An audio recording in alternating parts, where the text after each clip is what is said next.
Oswin Larkspur.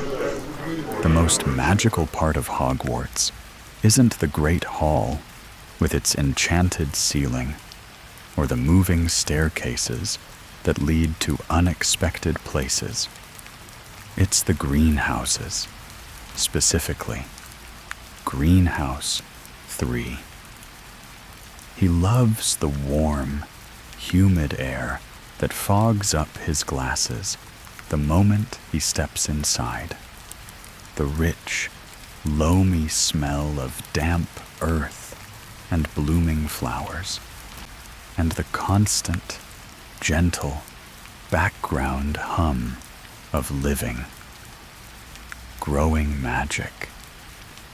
While other students rush off to the common room or the library after their last lesson, Oswin often lingers, finding a quiet joy in the simple, methodical tasks that keep the greenhouses thriving. Today is no different. The late afternoon sun, low and golden in the sky, streams through the grimy glass panes of the greenhouse, illuminating a million dancing dust motes and casting long, warm shadows. Professor Sprout has given him the task of repotting the young mandrakes, a job most students despise for the creature's ear-splitting shrieks. But Oswin doesn't mind. He has a gentle touch and an endless supply of patience, qualities that make him a favorite of both Professor Sprout and her more temperamental plants. With a thick pair of earmuffs clamped over his head, muffling the world into a pleasant, distant hum, he works diligently. He carefully lifts each screaming, leafy baby from its small pot, its wriggling, humanoid root flailing in protest. There, he murmurs, his voice a low, soothing rumble that seems to calm them slightly. A nice new home for you. Plenty of room to stretch your roots. He settles each one into a larger pot filled with fresh, dragon dung-enriched soil, patting the earth down around them with a tenderness usually reserved for newborn kittens. As he works, he loses all track of time.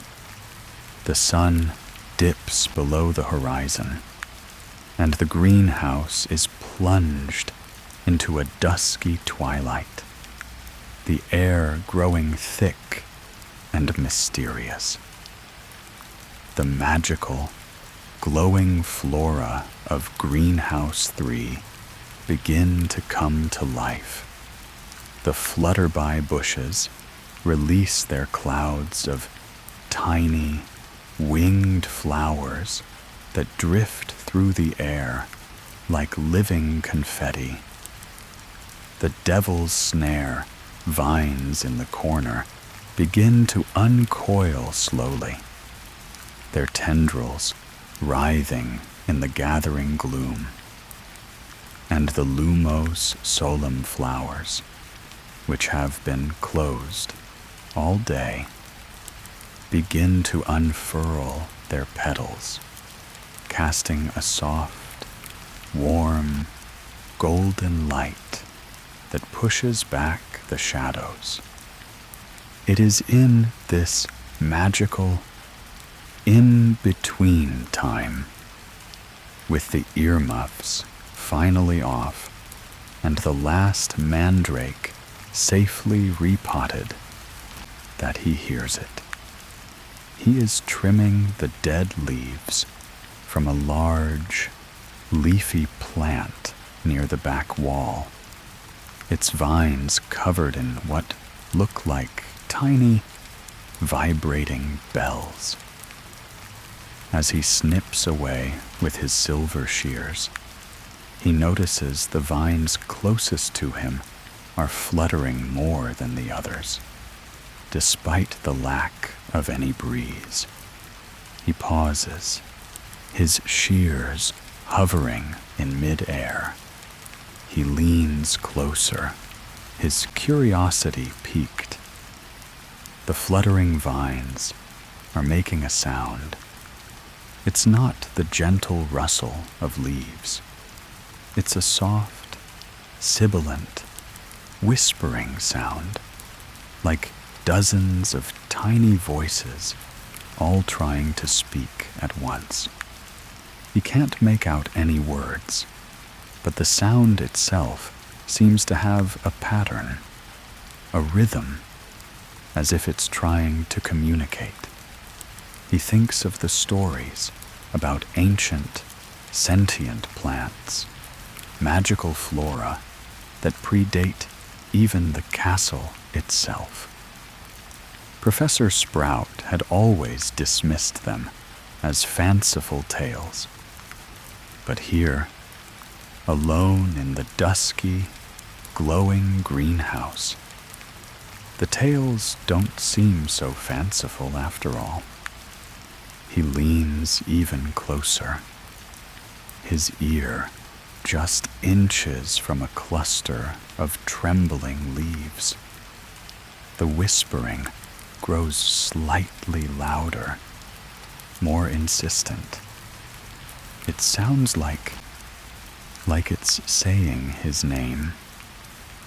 Oswin. Oswin. A shiver, not of fear, but of pure, unadulterated wonder, trickles down his spine. The plant knows him. Oswin, still here? He jumps, startled, spinning around to see Professor Sprout standing at the entrance to the greenhouse, her kind, earth-smudged face smiling at him. You'll be late for dinner. Dear boy, the house elves have made your favorite steak and kidney pie tonight. Sorry, Professor, he says, his face flushing. He looks back at the vines. They are perfectly still now, their whispering silenced by the professor's arrival. Had he imagined it? Talking to the plants again? Were you? She asks, her eyes twinkling with amusement. A good sign. They appreciate the company. She doesn't wait for an answer, simply gives him a warm smile and heads back towards the castle. Oswin gathers his things, his mind racing. He gives the whispering vine one last, long look. It remains silent, its leaves motionless in the golden light of the Lumos Solum flowers. But he knows what he heard. It was not his imagination. As he leaves the warm, magical world of the greenhouse and steps out into the cool, crisp evening air, the memory of the sibilant, whispering voices follows him. The castle, which had always felt like a safe and familiar home, suddenly seems to hold a new kind of secret, one that is rooted deep in the earth and seems to be calling his name. The day's work is done, but he has the distinct feeling that a new, more mysterious kind of work is just about to begin. The feeling of being watched, or rather, whispered about, clings to Oswin for the rest of the evening. During dinner in the great hall, he finds himself glancing at the enchanted ceiling, half expecting to see vines snaking down between the floating candles. He can't shake the memory of the sound, the soft, insistent hiss of his own name. He barely tastes the steak and kidney pie Professor Sprout had mentioned, his mind replaying the moment over and over. Was it a warning, an invitation, or just the strange, magical acoustics of a greenhouse at twilight? He tries to explain it to his friends back in the cozy, circular Hufflepuff common room, but the words feel clumsy and foolish. The vines, they were whispering to me, he says, and his friends exchange amused, skeptical glances. Are you sure you haven't been spending too much time with the puffapods, Oswin? One of them asks, grinning.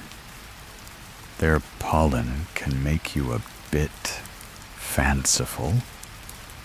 Or maybe it was a fanged geranium trying to lure you closer for a bite, another suggests with a laugh.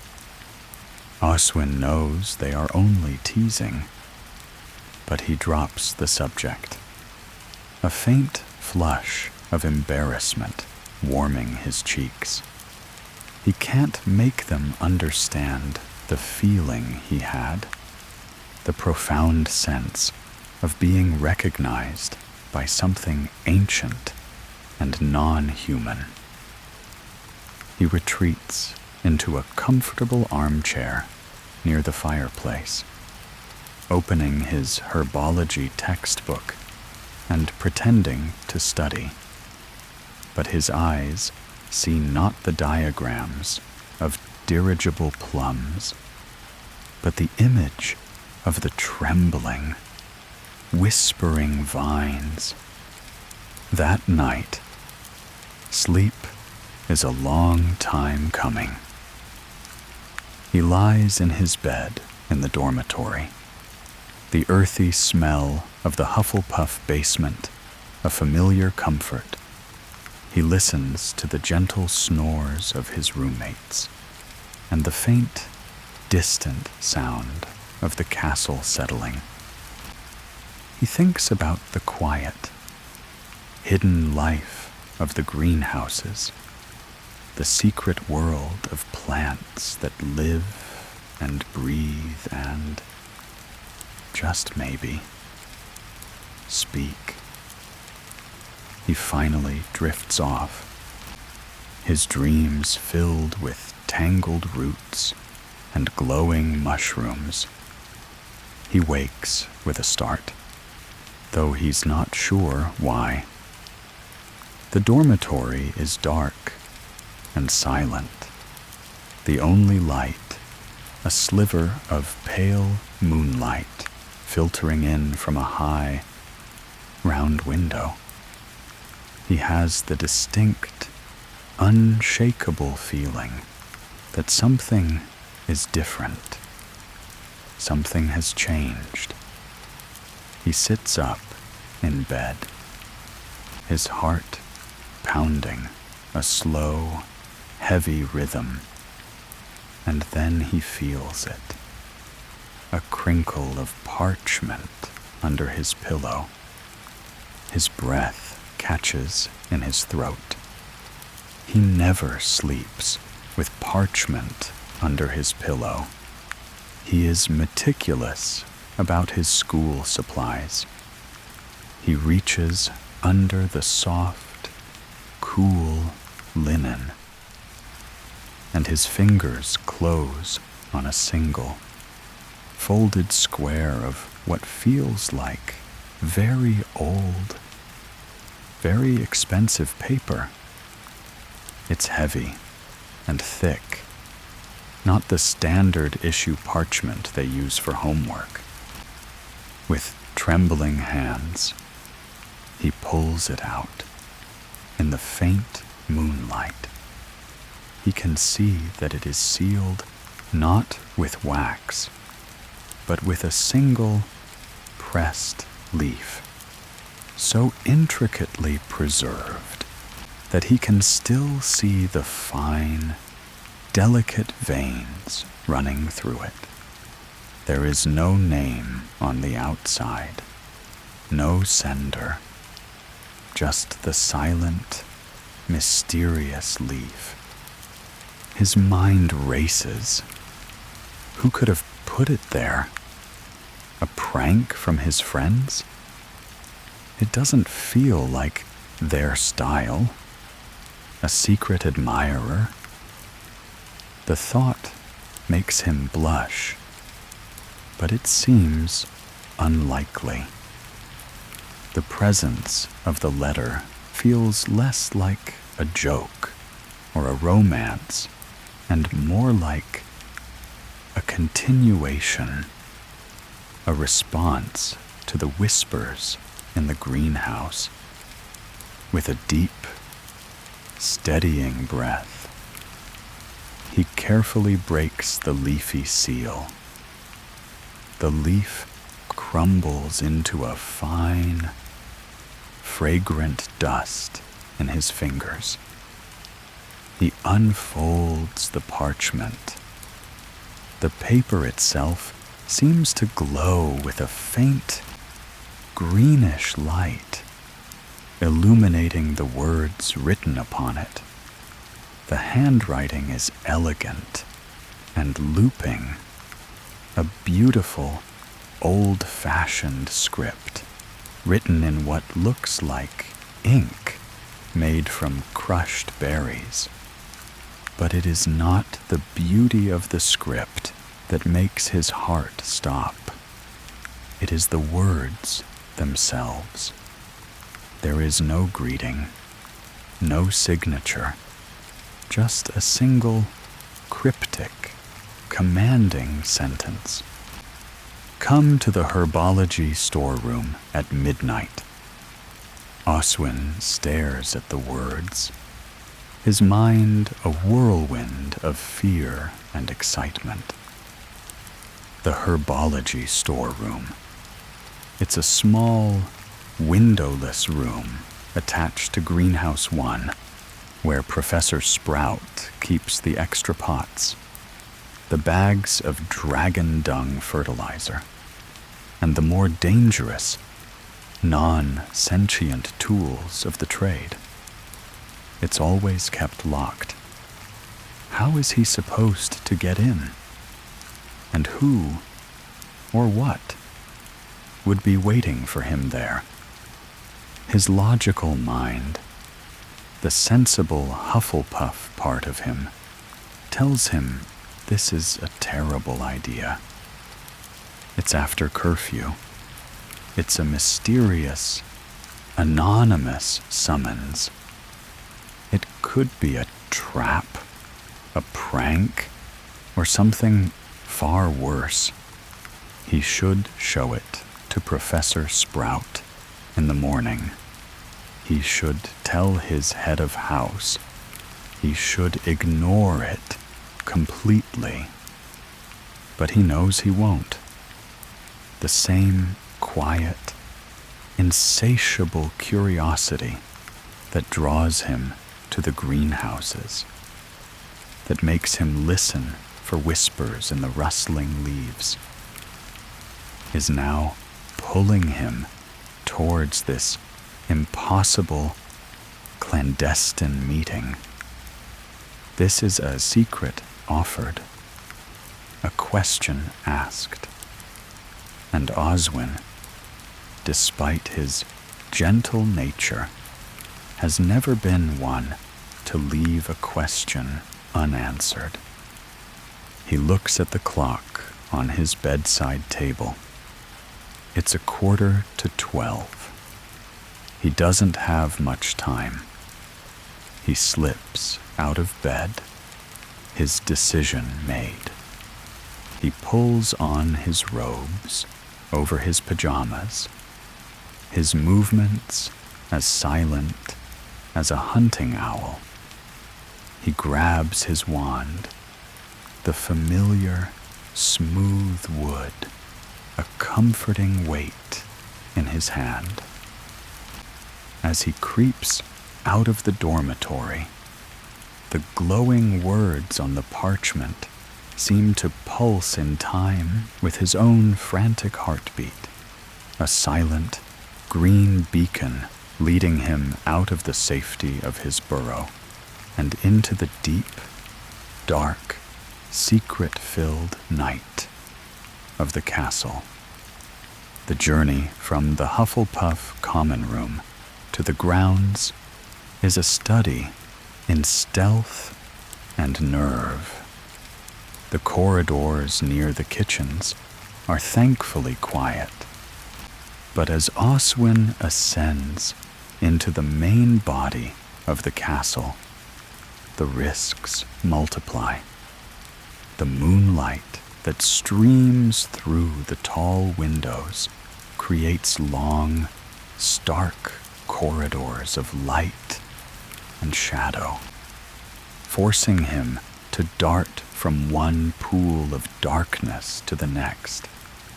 He can hear the faint, wheezing snores of a wizard in a portrait and the distant, echoing clang of a suit of armor settling on its stand. Every sound makes his heart leap into his throat.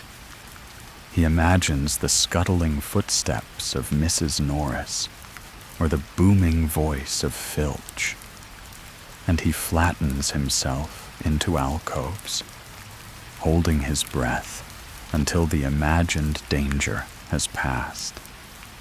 Finally, he makes it to the great oak doors of the entrance hall. He slips outside, and the cold night air is a welcome shock. The grounds are bathed in the pale, silvery light of a crescent moon. He hurries across the damp grass, the familiar, comforting shapes of the greenhouses rising before him like great glass skeletons. He reaches the door to the herbology storeroom, a small, sturdy wooden door attached to the side of Greenhouse 1. As expected, it's locked. A heavy iron padlock hangs from the latch, looking ancient and immovable. Disappointment washes over him. Has he come all this way for nothing? Was this the test? To see if he knew an unlocking charm strong enough? He pulls out his wand, his mind racing through the spells he knows. Alohomora might work, but it would feel like a violation, a brute force entry into a place of subtle magic. He looks down at the letter still clutched in his other hand. In the moonlight, the parchment's faint, greenish glow seems to intensify. An idea, born of instinct rather than logic, sparks in his mind. He lifts the glowing parchment and touches it to the iron padlock. For a moment, nothing happens. Then, with a soft, grinding click that sounds impossibly loud in the night's silence, the padlock springs open.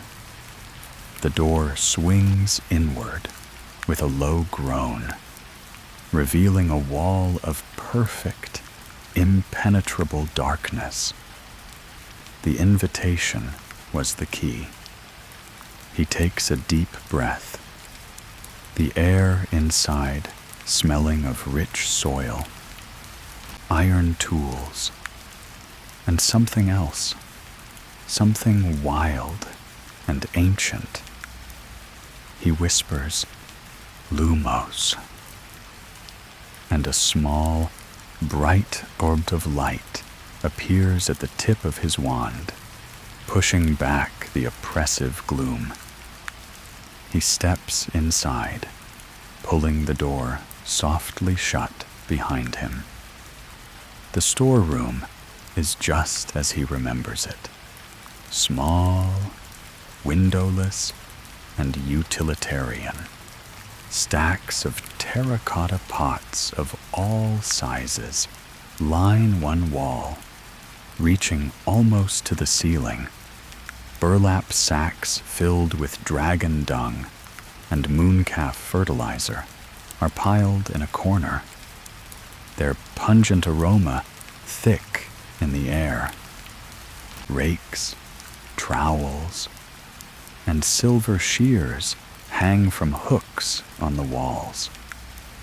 It's a room of work, of tools, of mundane necessity, and it is completely, utterly empty of people.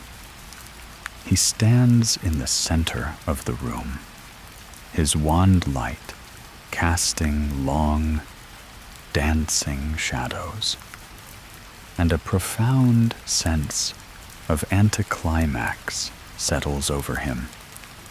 It was a prank.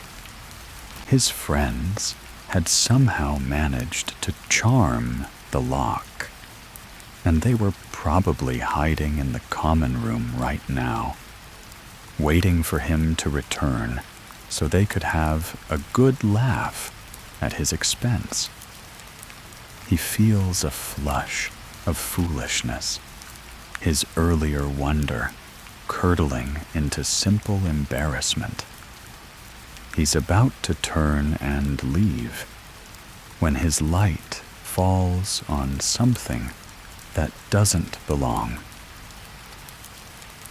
Tucked away behind a stack of empty fertilizer sacks is a small, dark, wooden box. It's not one of Professor Sprout's.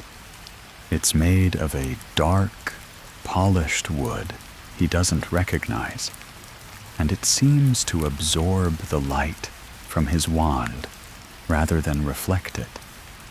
It has no lock, just a simple, hinged lid. His curiosity, once again, gets the better of his caution. He kneels down and lifts the lid. Inside, nestled on a bed of what looks like dried, silvery moss, is a collection of quills. There are about a dozen of them, each one unique. They are not the standard issue goose or owl feathers. One has the iridescent, shimmering plumage of a jobber knoll. Another, the fiery red feather of an augury. A third is a sleek, black feather that feels strangely cold to the touch. They are beautiful, ancient, and humming with a faint, residual magic that makes the air around them tingle. They are the tools of a master potioneer, or a legendary scribe, not something to be left in a humble storeroom, as he is staring, mesmerized, at the quills. A soft glow begins to emanate from the other side of the room. He looks up, startled. There, growing from a thin crack between the flagstones of the floor, is a mushroom. It wasn't there a moment ago. He is absolutely certain of it. It's a magnificent specimen. Its wide, flat cap, a beautiful, marbled pattern of deep blues and vibrant greens, and it is pulsating with a soft, gentle inner light, a bioluminescence that fills the dark storeroom with a dreamy turquoise glow. Oswin gets to his feet, his disappointment forgotten, replaced by a wave of pure, unadulterated awe. He approaches the mushroom slowly, reverently. It seems to pulse in time with his own heartbeat. The meeting wasn't a prank. It wasn't a trap. The meeting wasn't with a person at all. The meeting was this. The appearance of these impossible, magical objects. The storeroom was not the location. It was the vessel. He doesn't know what to do. He knows he shouldn't interfere. He should leave everything exactly as he found it. But as he reaches to close the lid of the wooden box, one of the quills, the sleek, black one that feels so strangely cold, seems to twitch.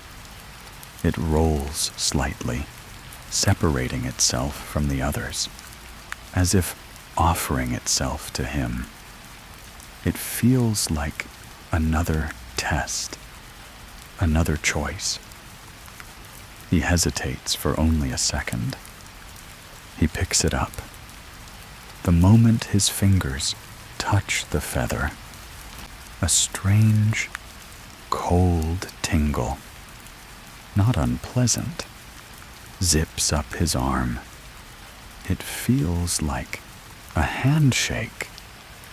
He carefully tucks the quill into an inner pocket of his robes, gives the glowing mushroom one last, long look of wonder, and slips out of the storeroom, pulling the door closed until the padlock clicks shut behind him.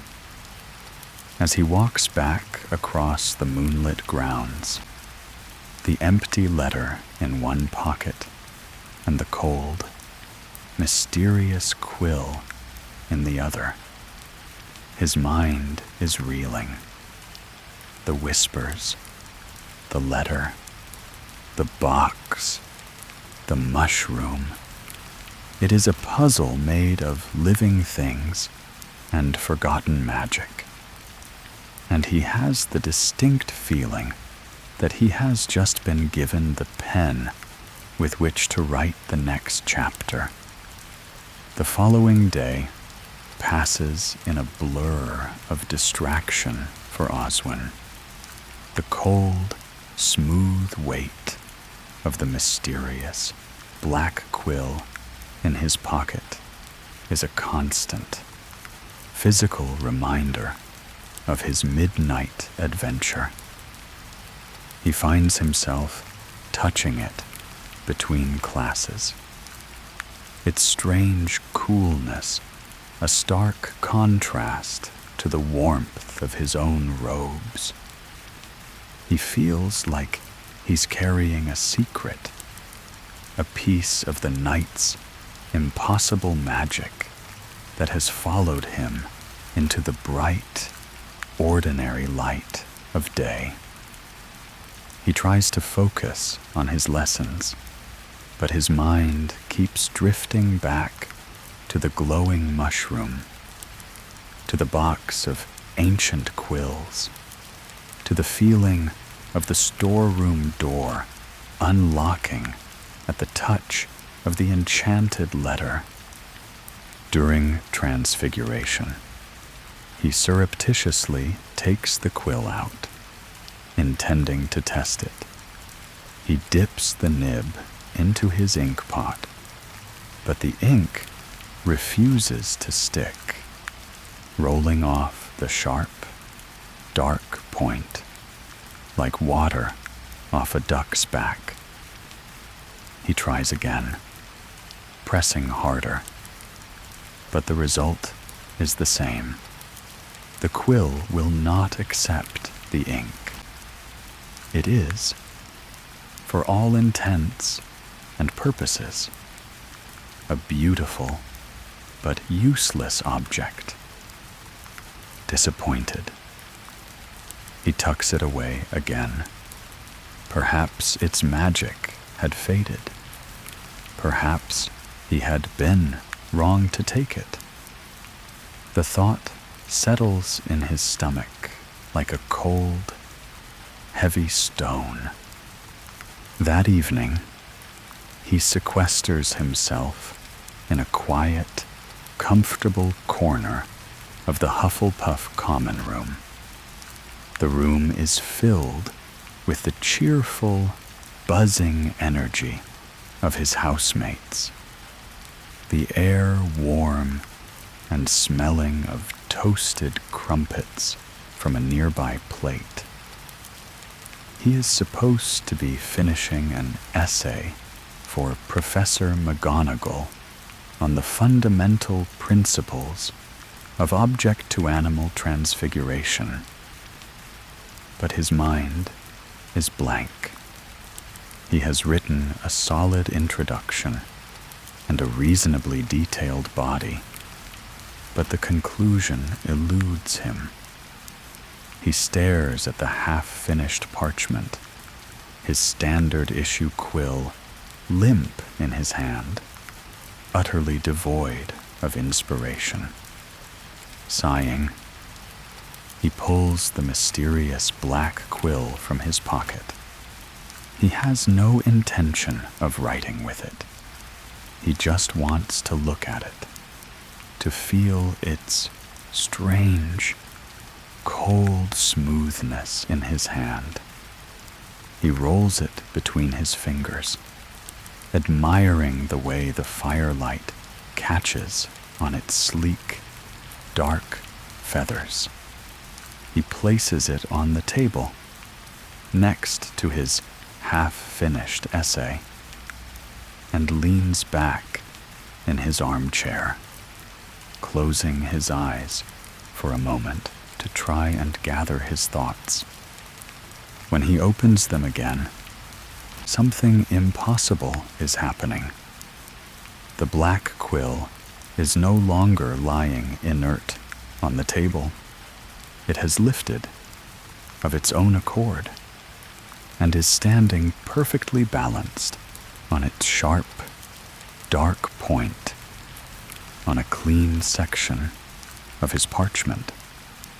Oswin freezes, his breath catching in his throat. He doesn't move a muscle, his eyes wide with disbelief. The quill gives a small, preliminary twitch, like a fencer testing their foil, and then it begins to write. It moves with a fluid, graceful speed that is both mesmerizing and deeply unnerving. The nib scratches softly against the surface of the parchment, leaving behind a line of elegant, looping script. The ink is not the standard black he had been using. It is a deep, rich, berry purple, the exact same color as the ink in the mysterious letter. And it is coming from nowhere, flowing from the nib of a quill that has never been dipped. Oswin can only stare, his mind a blank slate of awe and shock. The quill is alive. It is a conduit for the same strange, silent intelligence that summoned him to the storeroom. He watches as it finishes one line and moves to the next, its movements precise and filled with an undeniable sense of purpose. It is not finishing his transfiguration essay. It is writing a new message, a new clue, and this time it's in verse.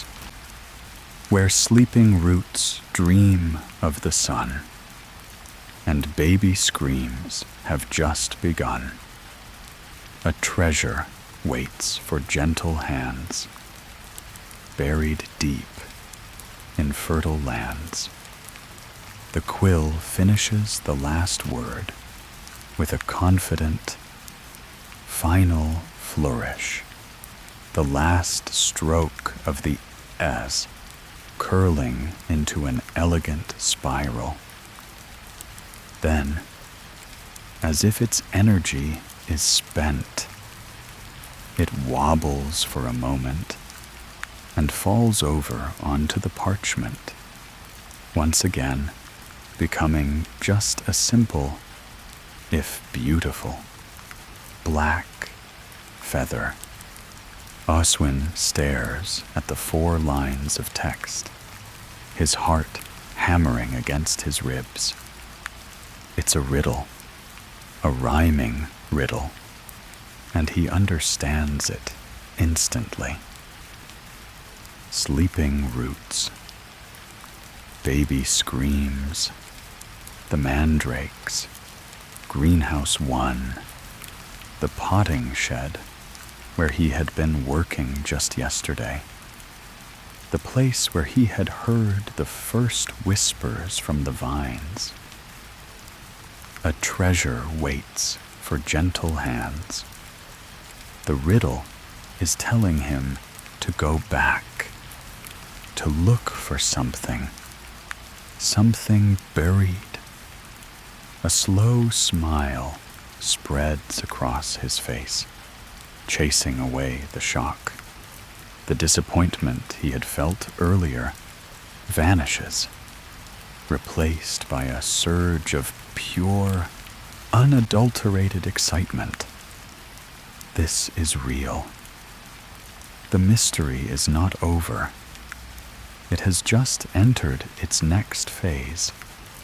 The whispering vines, the letter, the storeroom, and now the quill. They are all part of a single, magical breadcrumb trail, laid out just for him. He tries to coax the quill into writing more, tapping it, talking to it, even trying to dip it in his own ink pot again. But it remains stubbornly inert. It has delivered its message.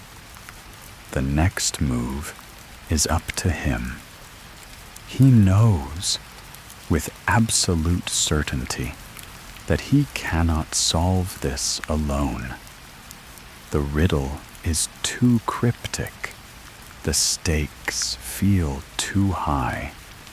This is no longer a private, secret adventure. It's a quest. And every good Hufflepuff knows that quests are not meant to be undertaken alone. He needs his friends. He needs their help. their loyalty and their courage. He carefully tears the piece of parchment with the riddle from the rest of his essay, folds it carefully, and tucks it into his pocket next to the now silent quill. He looks around the warm, cheerful common room at the faces of his friends, laughing and talking by the fire. He takes a deep breath. It's time to let them in on the secret. It's time to see if they will believe him now. Gathering his courage, Oswin approaches the cheerful, fire-lit corner of the common room where his two closest friends, Poppy and Sam, are locked in a tense game of gobstones. Poppy, a girl with a practical, no-nonsense mind and an encyclopedic knowledge of magical creatures, is frowning in concentration. Sam, whose enthusiasm often outpaced his caution, is grinning, clearly about to make a risky and likely messy move. The air is warm and smells of cinnamon and old wood, a familiar, comforting scent that does little to calm the frantic fluttering in Oswin's chest. "Oswin, come and join us," Sam calls out cheerfully, looking up from the game. "Poppy's about to get a face full of gilly water." "I am not," Poppy retorts without looking up. "I'm employing a strategic, defensive posture." Oswin shakes his head, a nervous smile on his face. "Actually," he begins, his voice a little shaky, "I need to show you something." The seriousness in his tone cuts through their playful bickering. They both look at him, their expressions shifting from amusement to curiosity. Oswin takes a deep breath. He knows this is his one chance. He can't just tell them. He has to show them. He pulls out the evidence, laying it on the small, round table between them.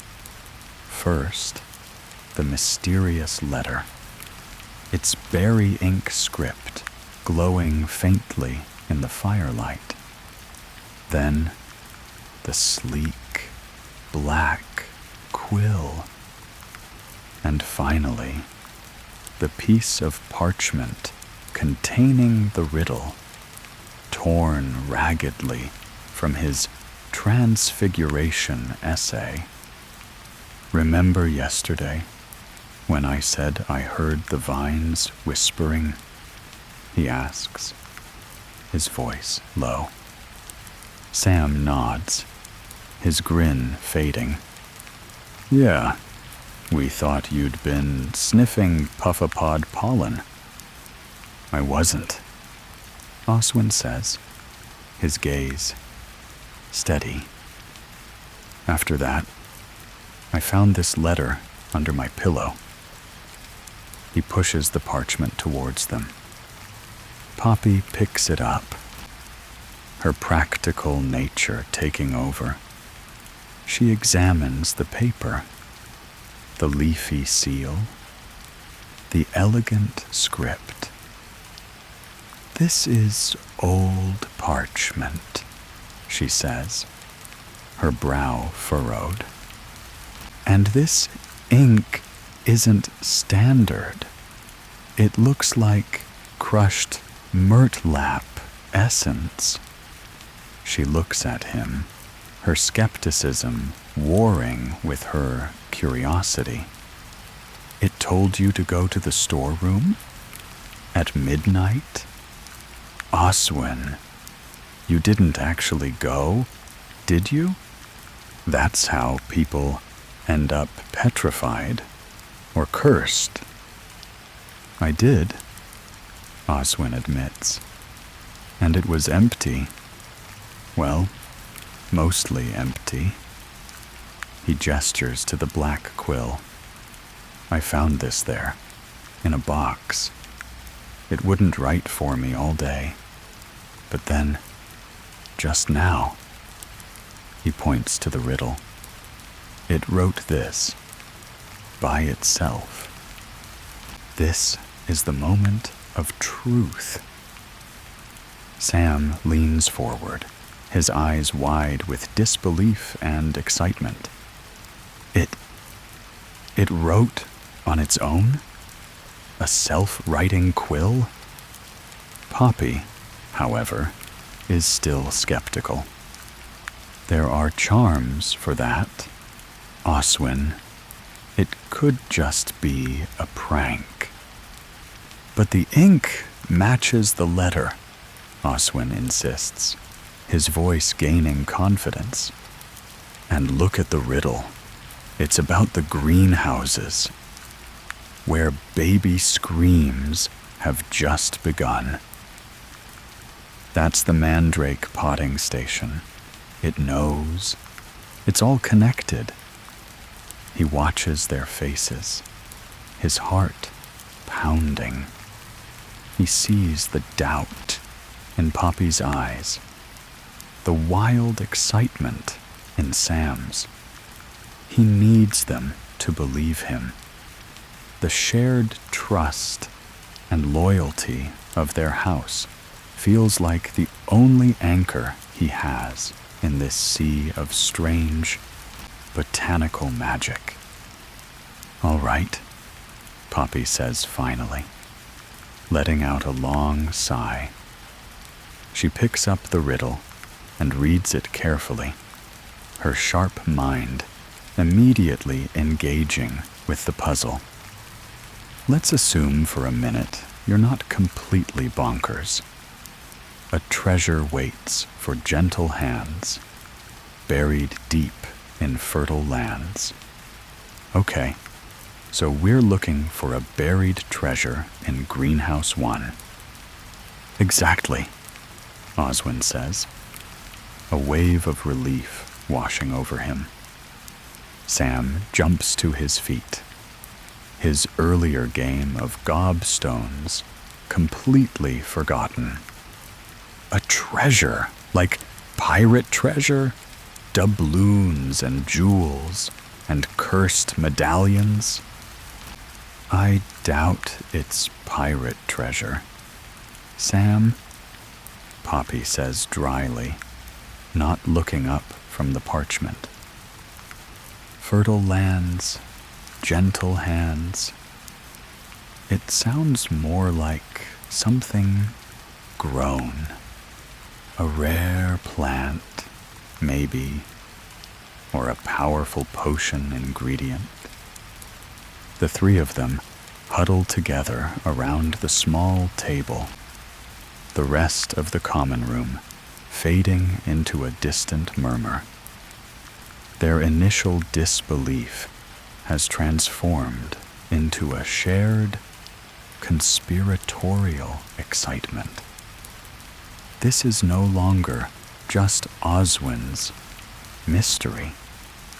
It's their mystery. They spend the next hour dissecting the riddle, their voices low and urgent. They pull out herbology textbooks, cross-referencing rare plants that might be considered treasure. They debate the meaning of gentle hands. It has to mean you, Oswin, Poppy says decisively. You're the only person I know who can repot a mandrake without it fainting from indignation. You have a way with plants. As they talk, the quill, still lying on the table, gives a sudden, sharp twitch. They all fall silent, staring at it. It doesn't write again, but the message is clear. It's listening. It's waiting. It's impatient. "Okay," Sam says, his voice a whisper of pure adventure. "So we have to go back to Greenhouse 1 tonight." Poppy looks hesitant for a moment, her sensible nature battling with her loyalty. She looks at Oswin's earnest, hopeful face and at Sam's irrepressible excitement, and she smiles. "All right," she says, "but if we run into Filch, I'm blaming you too. And if the treasure turns out to be a fanged geranium, I'm feeding it your toes, Sam." A plan is formed. They will wait until the common room is empty, and then, under the cover of darkness, they will venture out to the greenhouses as a team. The fear that had been gnawing at Oswin is gone, replaced by the warm, steadying comfort of friendship. He is no longer alone in this.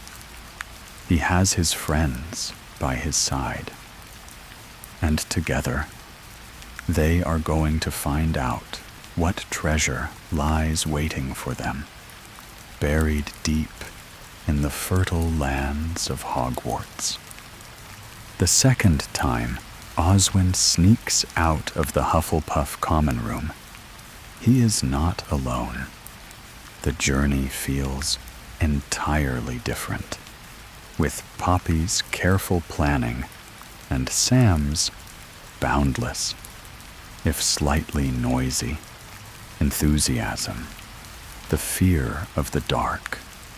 Sleeping Castle is replaced by the thrill of a shared secret. They move as a unit, a small, determined badger clan on a mission. Poppy takes the lead, her knowledge of the prefect's patrol schedules proving invaluable. Sam provides a running, whispered commentary of their bravery, while Oswin brings up the rear, the cold, smooth quill in his pocket, feeling like a compass pointing them toward their destiny. They reach the grounds without incident, the moon a bright, silver galleon in the clear, dark sky. The greenhouses are silent, their glass panes gleaming like captured moonlight. They make their way to Greenhouse 1, the site of the mandrake potting, and find the door, as expected, locked. This time, Oswin doesn't hesitate. He takes out the glowing letter, touches it to the lock, and with a soft click, the door swings open. Sam lets out a low whistle of amazement. "Wicked," he breathes. They slip inside, the air warm and thick with the earthy smell of mandrake soil.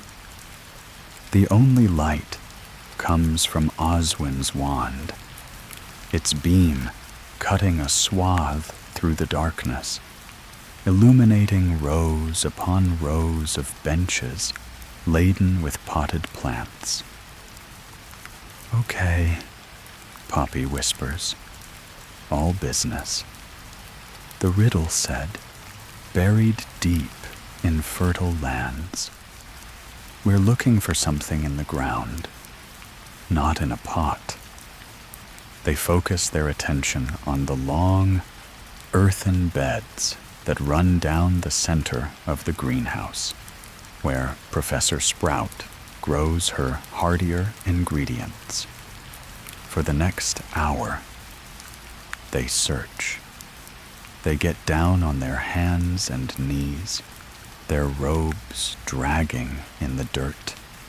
They run their hands over the cool, damp soil, feeling for any loose patches, any hidden compartments, any sign that the ground has been disturbed. They find nothing but dirt, earthworms, and the occasional stubborn root. Disappointment begins to set in, cold and damp as the greenhouse floor. Maybe we got it wrong, Sam says, his usual optimism deflating.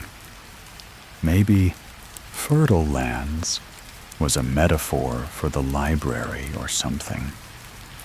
No, Poppy insists, though her voice lacks its usual conviction.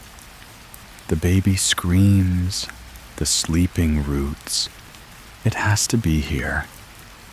Oswin feels a familiar pang of self-doubt.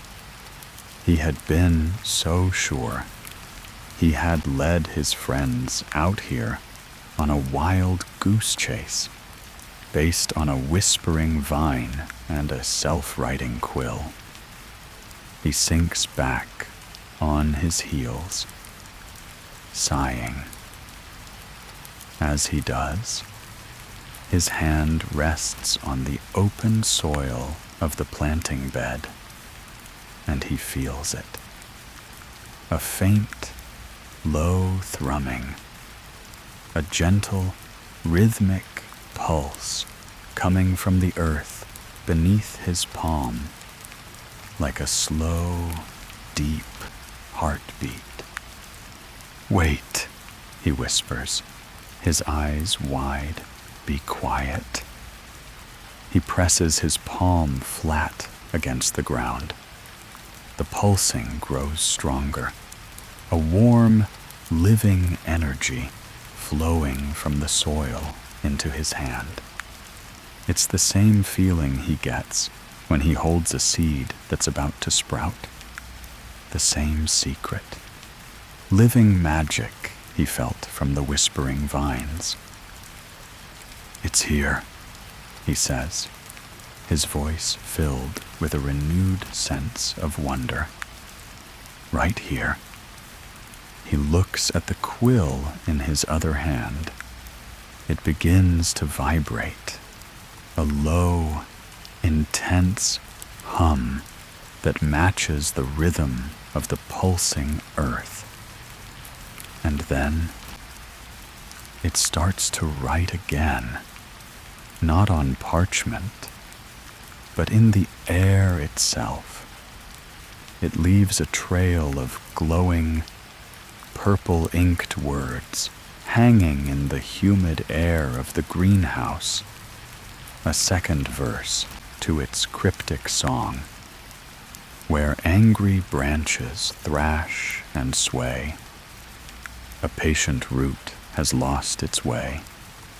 Step without fear on barren ground, where silent life waits to be found. They stare at the glowing words, their minds racing. Angry branches, thrashing and swaying, Sam breathes, the whomping willow. And barren ground, Poppy adds, her eyes shining with sudden understanding. There's that patch of dead earth near the willow that nothing ever grows on. Professor Sprout says the soil is cursed by its roots. Oswin's heart is hammering. A new location, a new, more dangerous destination. The quill's glowing words fade, but the message is clear. They leave the greenhouse, their failure transformed into a new, more urgent purpose. Approaching the Whomping Willow at night is a terrifying prospect. They creep across the grounds, staying low. The great, violent tree, a dark, menacing silhouette against the starry sky. Its branches twist and writhe, lashing out at the air with a series of vicious whooshes that make them flinch. Even from a safe distance, they reach the edge of its striking range and stop, huddling behind a large rock. There, just a few feet from the thrashing branches, is the patch of barren ground, a perfect circle of dead, cracked earth where not even a weed dares to grow. So, who's going to step on it? Sam asks, his voice a nervous squeak. The riddle said, "Step without fear." Poppy reasons, and it said, "A treasure waits for gentle hands." It has to be you, Oswin. It's been you all along. Oswin looks at the dead patch of earth, then at the furious, lashing branches of the willow. Fear, cold and sharp, coils in his stomach. But Poppy is right. This is his mystery. He has to be the one to see it through. He takes a deep breath, hands his wand to Poppy, and steps out from behind the rock. He walks slowly, deliberately, towards the circle of barren ground. The wind from the willow's branches whips at his robes, but he keeps his eyes fixed on his destination. He reaches the edge of the circle. He takes one last deep breath, and he steps onto the dead earth. The moment his foot touches the ground, the world changes. The violent thrashing of the Whomping Willow ceases. Its branches freeze in midair, as if a giant, invisible hand has paused it. The ground beneath his feet does not feel dead and cracked. It feels warm and alive. A soft, green light begins to pulse from the cracks in the earth, bathing him in an ethereal glow. And then, with a low, grinding sound of stone against stone, the circle of earth in front of him splits down the middle. Two perfect halves slide apart, revealing not more dirt, but a dark, gaping opening. A set of stone steps, slick with moss and age, winds down into the deep, secret blackness beneath the roots of the castle. The entrance is silent, waiting.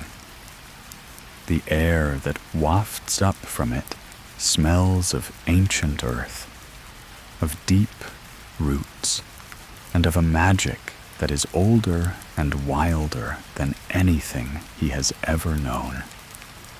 He has found the way, and now he and his friends have to find the courage to take it. For a long moment, the three of them can only stare into the darkness that has opened at their feet. The silence is profound. Even the ever-present night sounds of the castle grounds, the hoot of an owl, the rustle of wind in the distant forest, seem to have fallen away. The only sound is the frantic pounding of Oswin's own heart. The air that rises from the stairwell is cool and smells ancient, a scent of deep earth, damp stone, and something else, something sweet and floral and utterly unidentifiable. It smells like a forgotten memory. "Well," Sam says, his voice a nervous, cracking whisper that sounds unnaturally loud in the stillness. "That's new." Poppy is the first to recover, her practical nature taking over. She pulls out her wand, her expression a mixture of terror and intense academic curiosity. This isn't in any of the school maps, not even the Marauder's map. I'd wager this is old magic. Pre-castle? Maybe. She peers down the dark steps. It could be dangerous. There could be anything down there. Blast-ended scroots, hags, grindy-lows. The riddle said, "Step without fear." Oswin reminds them, his own voice shaky but firm. He feels a strange sense of calm settling over him. This path was meant for him. The dormant willow, the pulsing green light. It all feels like a welcome. And it said, where silent life waits to be found. I don't think it's a monster. I think it's a garden. He takes the first step down into the darkness. The stone is cool and damp beneath his shoe. He raises his wand. Lumos Maxima. He incants, and a bright, steady orb of light detaches from the tip of his wand, hovering in the air above the stairwell and illuminating the passage below. The stairs are carved from the living rock, slick with moss and tangled with thick, pale roots that coil around them like sleeping serpents. It feels like descending into the throat of the world. Poppy and Sam exchange a look, a silent conversation of fear and loyalty passing between them. With a resigned sigh, Poppy follows Oswin, her own wand lit. Sam hesitates for only a second before scrambling after them, not wanting to be left alone with the frozen, menacing form of the whomping willow. The descent is long and winding. spiraling deep into the earth. The air grows warmer as they go, and the sweet floral scent becomes stronger. And then they begin to hear it, a low, gentle humming sound. It's not mechanical. It's a soft, choral hum, a harmony of dozens of different notes that seems to vibrate in the very stones around them. It's a sound of deep, contented life. Finally, the staircase opens out into a vast, circular chamber, and it is a garden. The sight is so beautiful, so impossible, that it steals the breath from their lungs. They have stepped into a secret, subterranean world.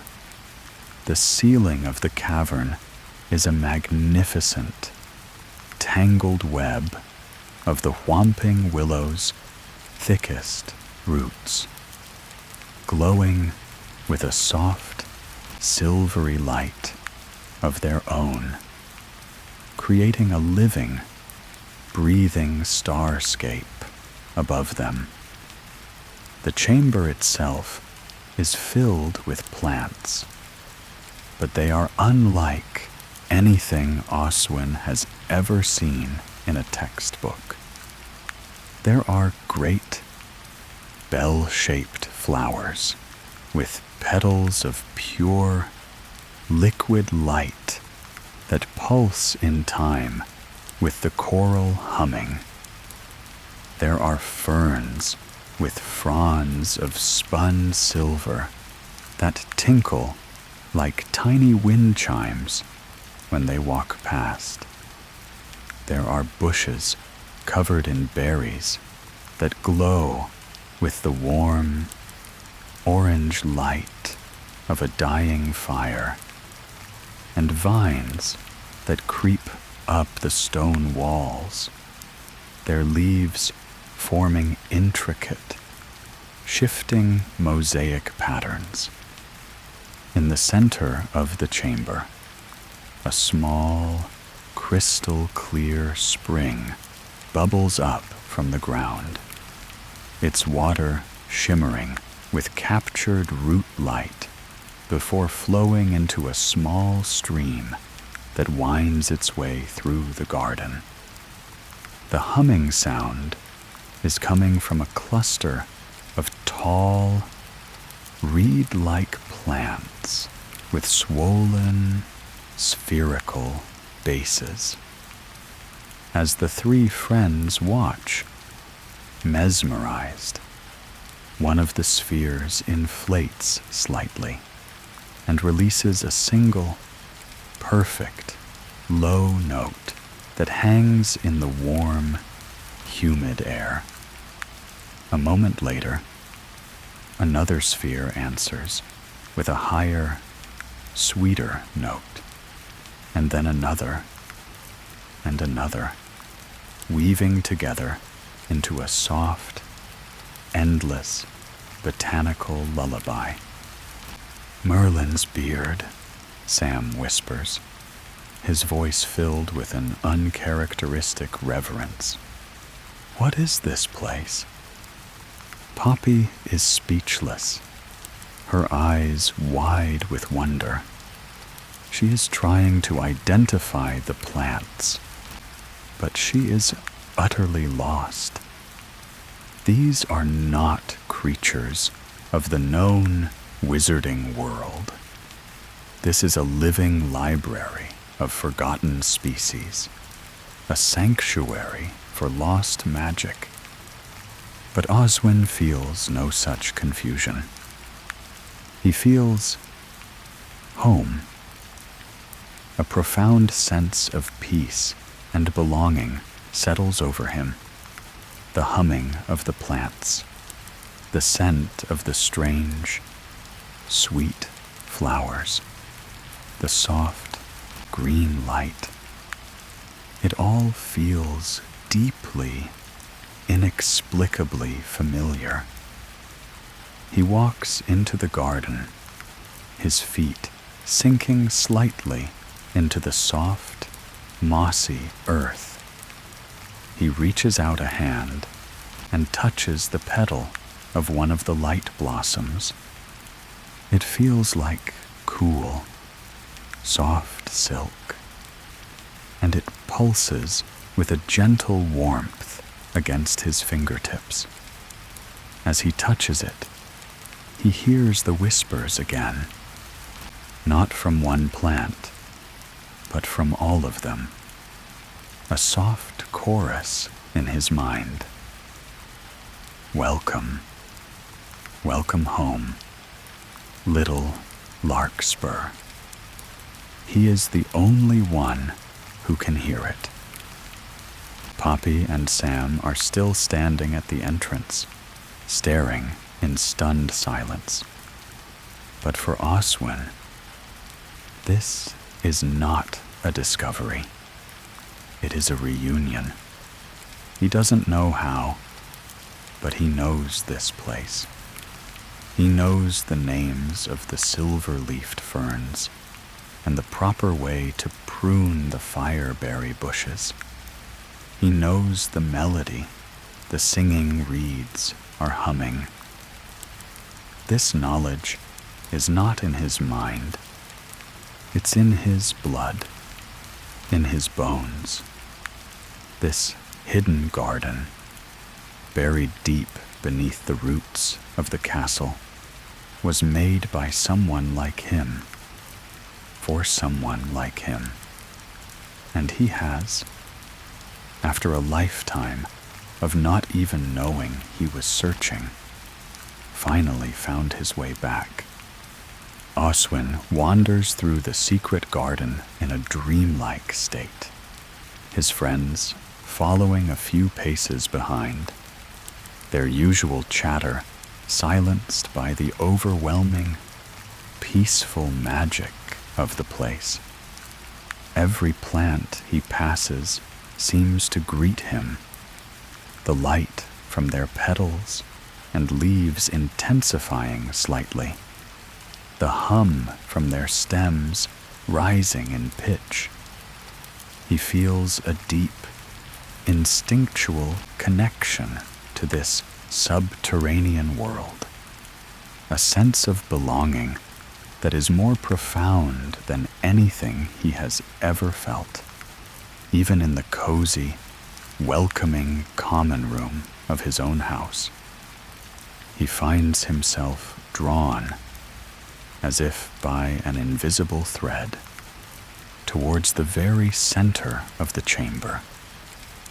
There, on a low, moss-covered stone pedestal, bathed in the soft, commingled light of the glowing flora, stands a single, perfect plant. It's small and elegant, with delicate, silvery leaves that look like they've been dusted with moonbeams. From its center grows a single, deep blue, bell-shaped flower that pulses with a gentle, inner light, a slow, steady rhythm like a sleeping heart. It is the source of the garden's tranquility, the anchor of its ancient magic. Beside the plant, nestled in a small hollow in the moss, is a tiny crystal vial.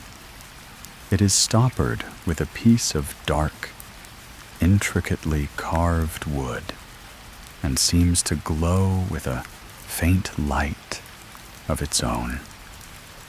Inside the vial, Oswin can see a single, smooth, dark seed, no bigger than his thumbnail. tied to the neck of the vial with a piece of faded green twine, is a small, tarnished silver tag. The sense of familiarity is so strong now, it's a physical ache in his chest.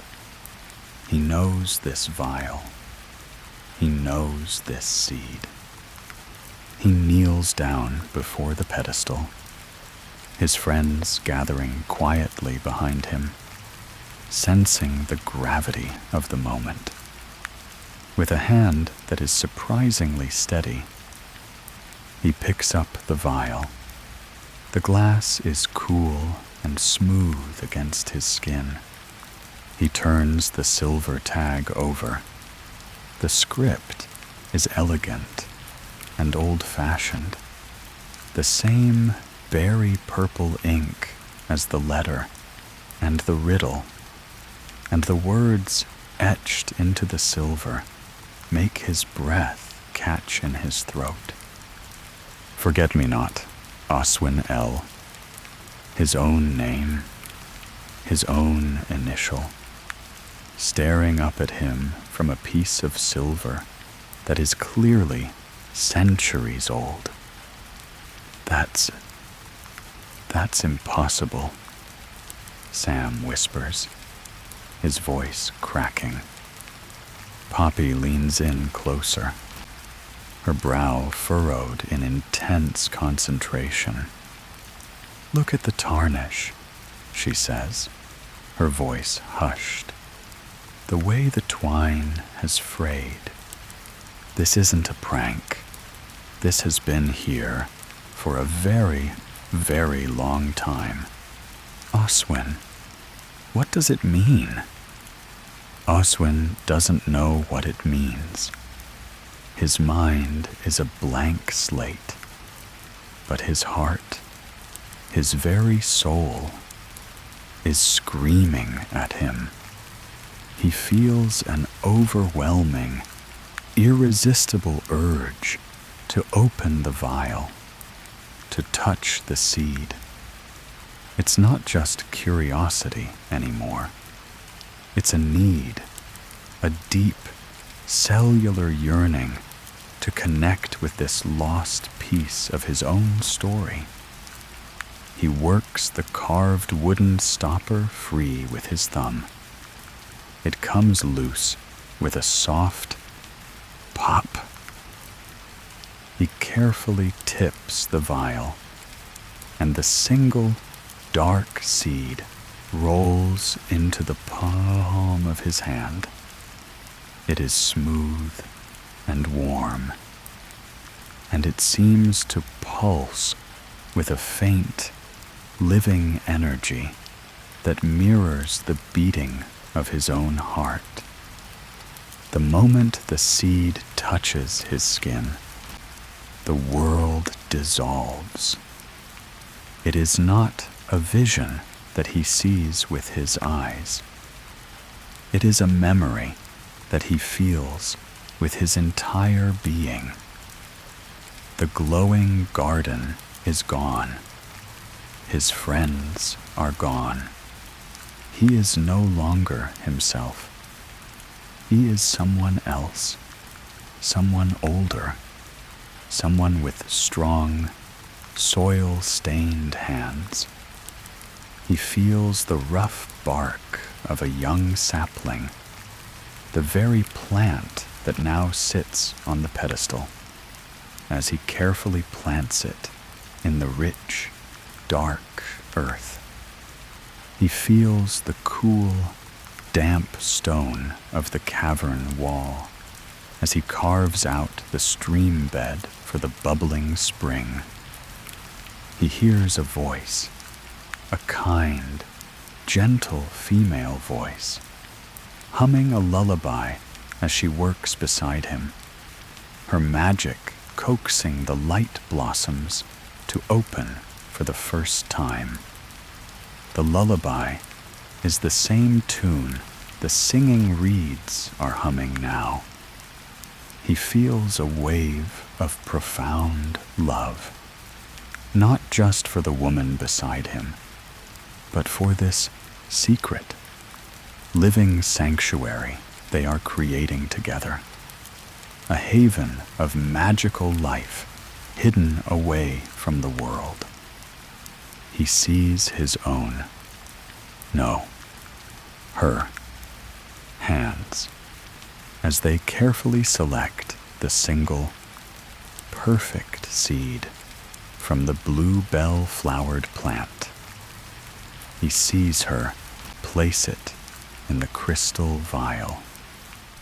He sees her take a silver tag and a sharp, enchanted tool and carefully etch the words onto its surface.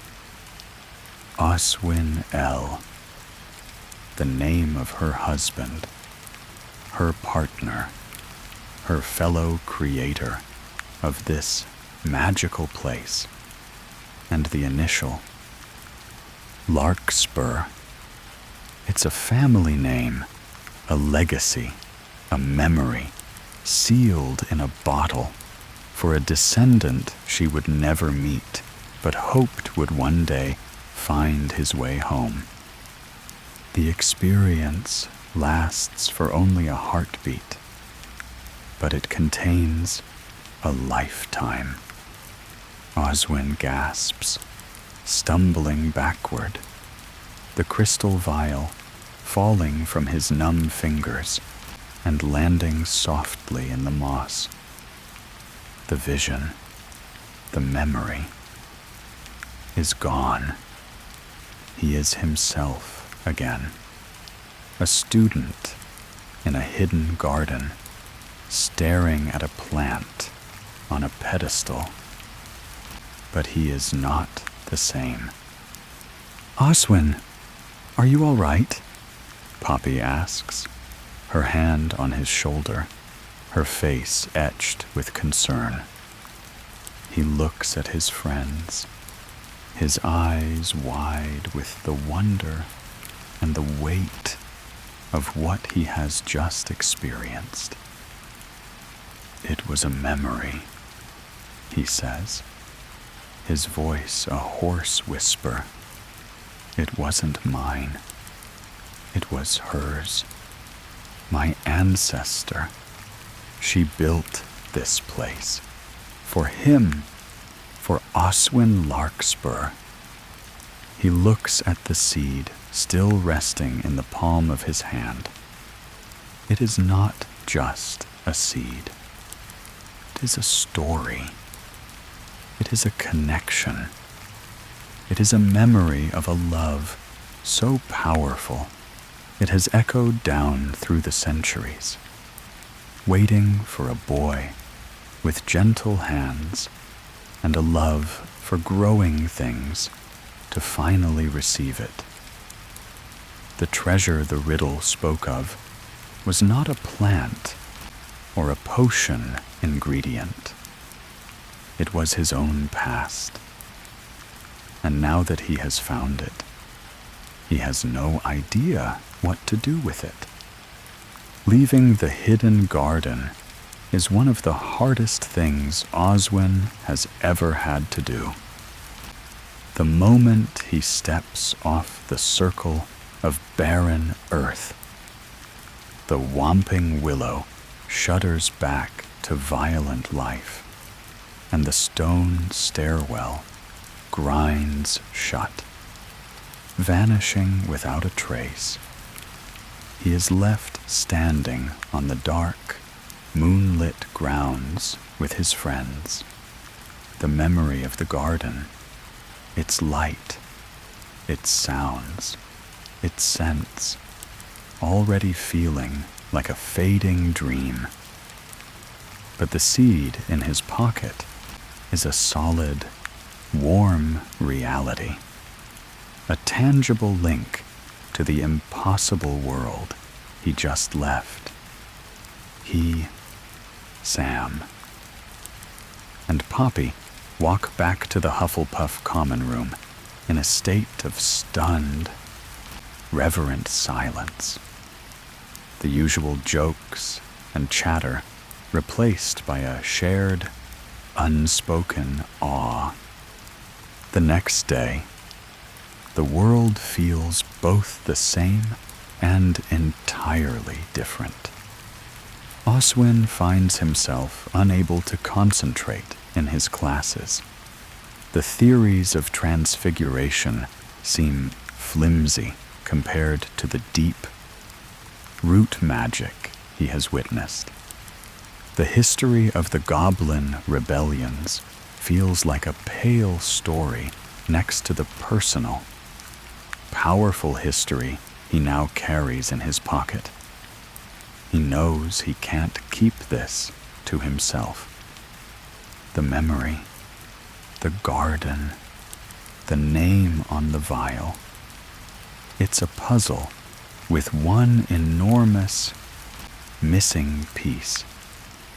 And he knows, with a quiet certainty, that the only person who might hold that piece is Professor Sprout. He waits until after his last herbology lesson of the day. The other students file out, their chatter fading, leaving Oswin alone with his professor in the warm, humid air of Greenhouse 2.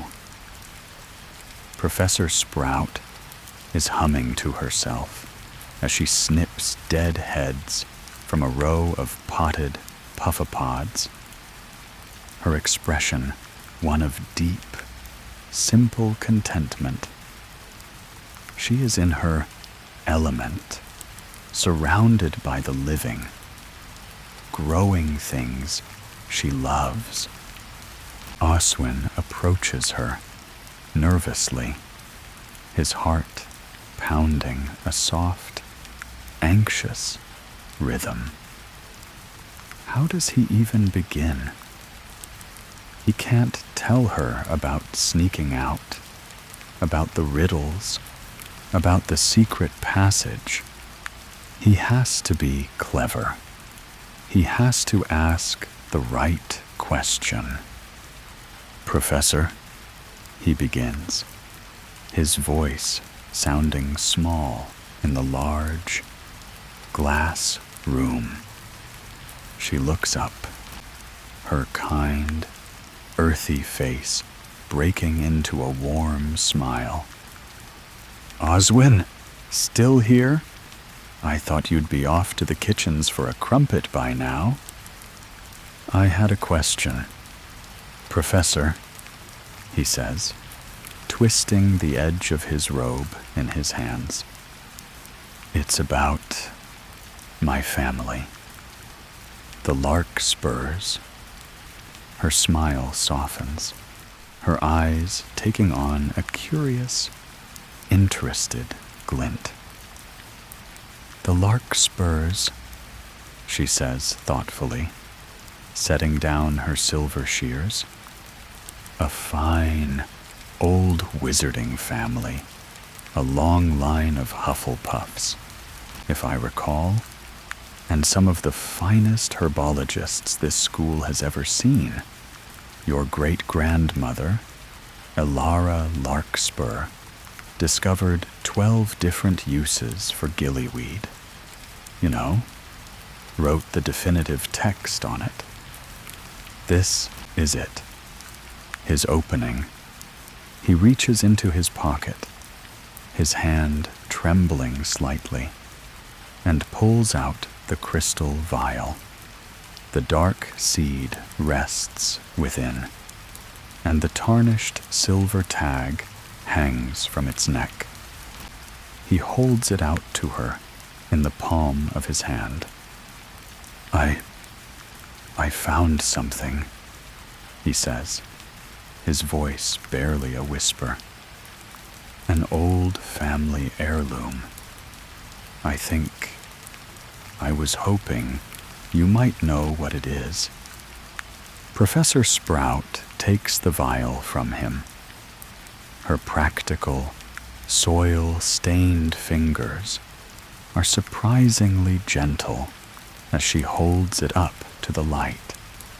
She looks at the seed, and then her eyes fall upon the silver tag. She reads the name, Oswin L. And for a fraction of a second, her professional, cheerful demeanor falters. A flicker of something deep and complex passes through her eyes. A mixture of surprise, recognition, and a profound, ancient sadness. It's gone as quickly as it appeared, replaced by her usual warm smile. But Oswin sees it. She knows. She doesn't ask him where he found it. She doesn't ask about the impossible age of the tag or the strange, living warmth of the seed. She simply looks from the vial back to Oswin's own earnest, hopeful face. She seems to be weighing her words, choosing them with the same care she would use to select a pruning shear. "Well now," she says, her voice soft and gentle. "That is quite the heirloom. Oswin." She hands the vial back to him, her fingers brushing his for a moment.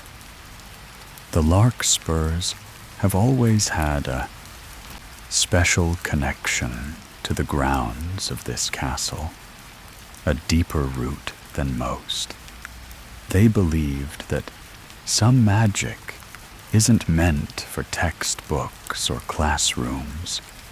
Some magic needs to be tended, kept safe, passed down. She pauses, looking out through the glass panes of the greenhouse at the distant, dark shape of the whomping willow. "You have your great-grandmother's hands, you know, a gardener's hands, and a gardener's heart." She turns her gaze back to him, and her smile is faint, a little sad, but filled with an undeniable warmth and understanding. Some seeds are passed down, even if we forget why. And that's all she says. It's a half-truth, an answer that is not an answer. She doesn't confirm the existence of the garden. She doesn't explain the memory in the seed. She simply acknowledges the legacy, the connection, the magic that flows through his veins. She is giving him not the solution to the puzzle, but the permission to solve it for himself. She is telling him that this secret is his to keep, his to tend, his to understand in his own time. Oswin stands there, the crystal vial feeling warm and heavy in his hand. He understands.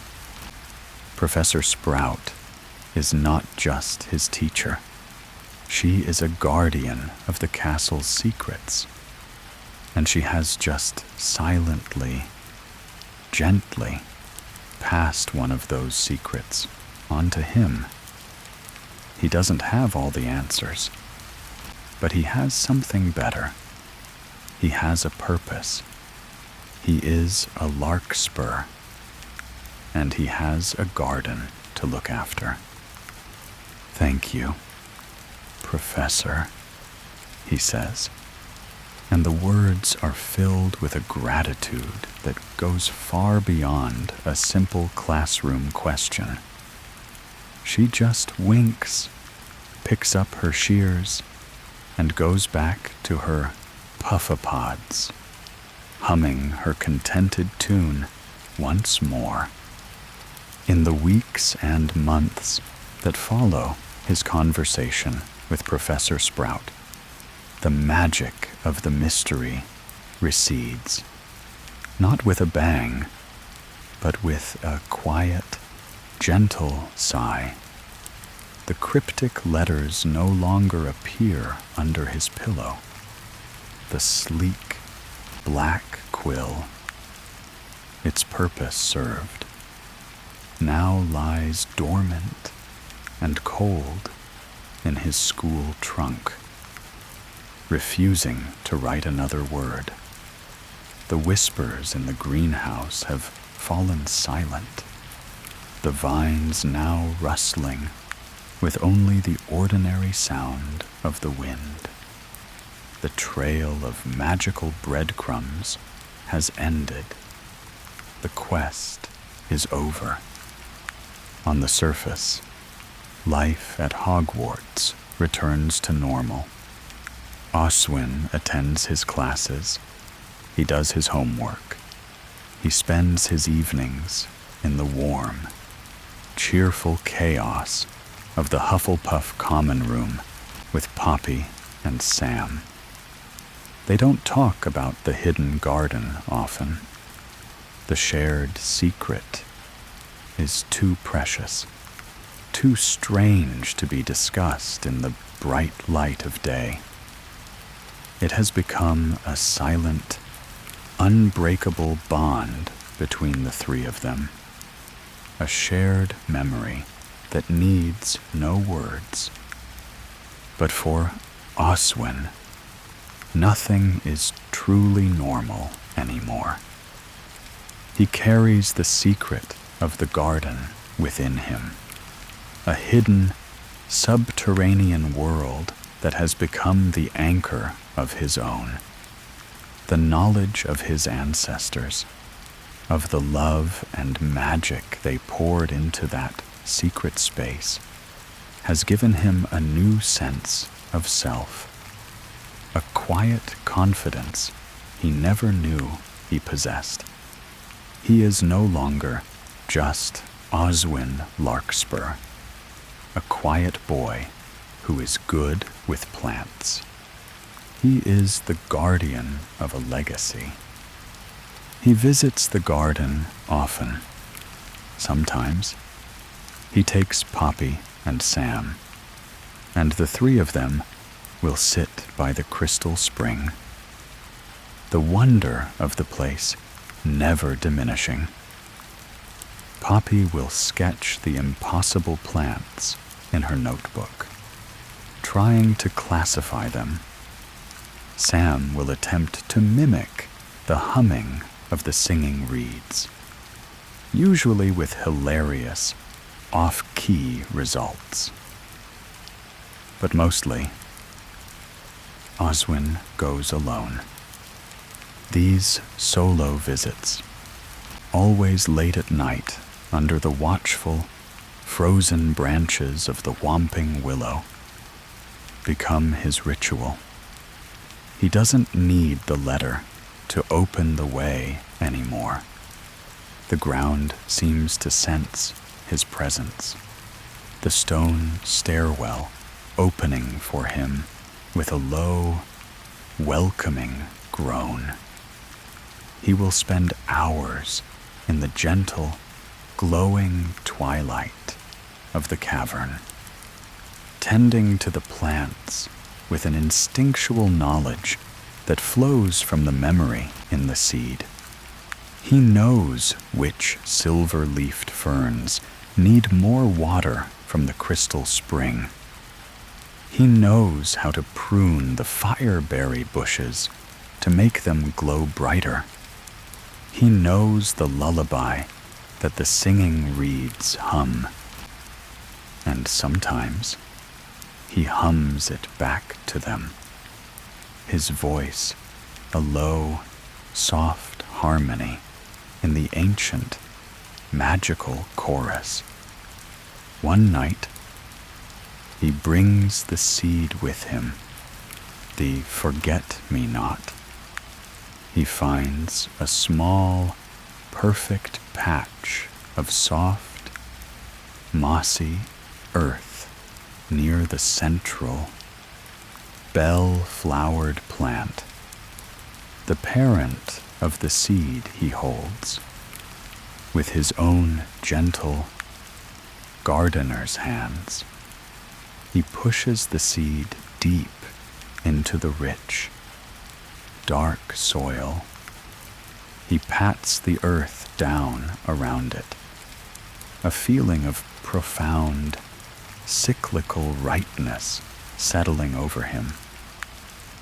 He is not just a guardian of the past. He is now a cultivator of the future. He is adding his own small verse to the garden's ancient, living song. The letters may have stopped, and the quill may be silent, but the mystery hasn't ended. It has simply changed. It is no longer a puzzle to be solved, but a life to be lived. As he sits in the soft, green glow of his hidden ancestral home, listening to the gentle music of the singing plants, Oswin feels a sense of peace that is deeper and more profound than anything he has ever known. He is a part of this place. He is a keeper of its secrets, and he knows, with a quiet, Hufflepuff certainty, that he will tend this garden, and it will tend him for all the years to come.